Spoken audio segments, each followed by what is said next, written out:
Olá, estudante! Sou o professor Glauber Pereira, do curso de Administração, na disciplina de Economia e Mercados.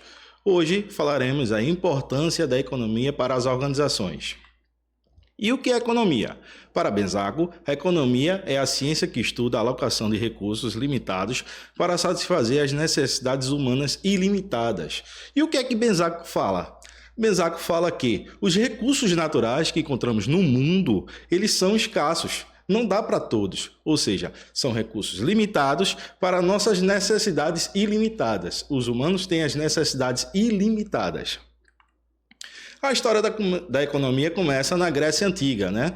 A economia, naquela época, ela era uma política, era uma filosofia, mas não era científica, né? Nessa época aí da Grécia Antiga, da Idade Média e do mercantilismo. Na Idade Média, podemos destacar Tomás de Aquino, né? Que ele dizia que todo preço tem que ser justo. Ou seja, ele não gostava dos vendedores na época que atribuía preço pelas necessidades, pelas altas demandas, ou seja, todo preço tem que ser justo. No mercantilismo, nós podemos destacar as grandes navegações, onde grandes navegadores trafegavam com grandes quantidades de ouro, né, a monarquia, grandes coroas e brigavam pelas riquezas da época, né, as navegações para a Ásia, para a Oceania, para a Europa, todas essas navegações traziam grandes riquezas para o mundo, né? Adam Smith, esse é o pai da economia científica, né? A partir da publicação da Riqueza das Nações em 1776 é que se considera a economia científica, né? Adam Smith dizia o que não é da benevolência do açougueiro, do cervejeiro ou do padeiro que você garante seu jantar. O que é que Adam Smith quer dizer? Que você por si mesmo depende do seu trabalho para que faça a sustentação da sua família e, consequentemente, haja economia na sociedade. A lei da escassez de recursos, né? Nossas necessidades são ilimitadas, mas os recursos naturais são limitados, ou seja, nem tudo que a gente encontra no mundo são ilimitados. Então, a escassez de recursos diz isso é o seguinte, né? E também nem todos os recursos que tem no mundo, né, são escassos. A gente só atribui a escassez para aquilo que a gente tem a demanda, ou seja, o humano precisa demandar de qualquer recurso no mundo para que seja escasso. Exemplo de algum recurso natural que tenha um quilo, um exemplo, no mundo. Se não houver demanda, aquele recurso não é atribuído e nem raro, nem escasso. Tipos de bens econômicos. Os bens de consumo são aqueles bens consumidos pelos nós, indivíduos, nós, a família, né? São como pão, vestuário, são os bens de consumo. Bens de produção são aqueles bens que são feitos para fazer os bens de consumo, ou seja, o maquinário de uma indústria. E bens intermediários são aqueles bens, né, matéria-prima, por exemplo, que são feitos para fazer outros bens materiais, que é exemplo do alumínio, exemplo da borracha. Esses são os bens econômicos. Custo de oportunidade, né?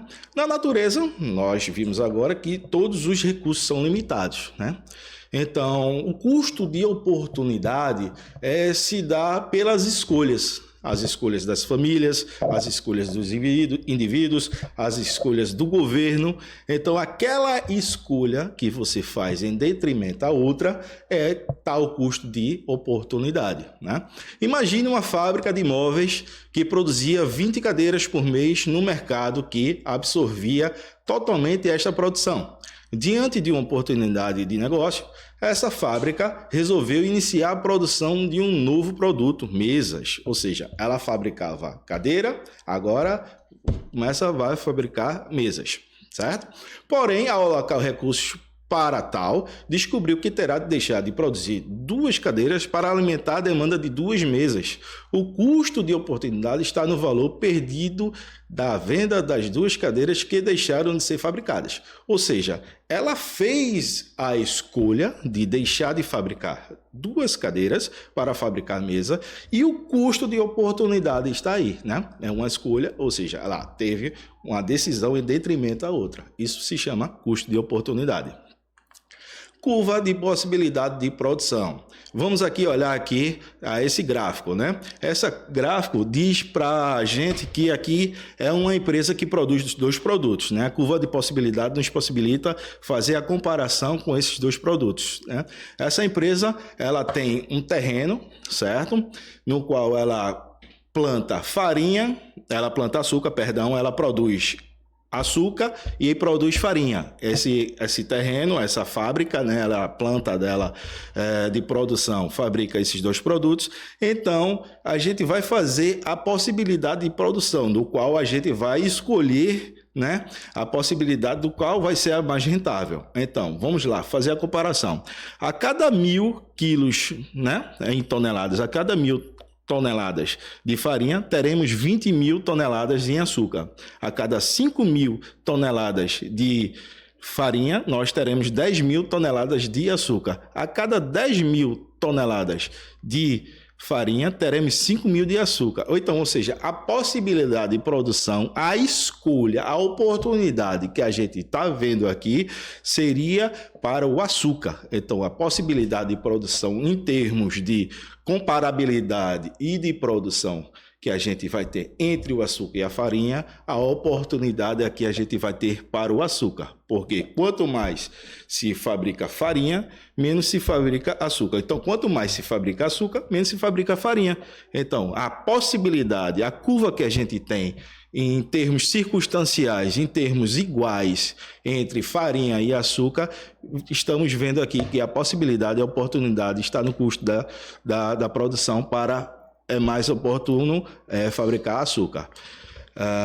Bem, estamos chegando ao fim e te encontro lá na próxima unidade. Obrigado.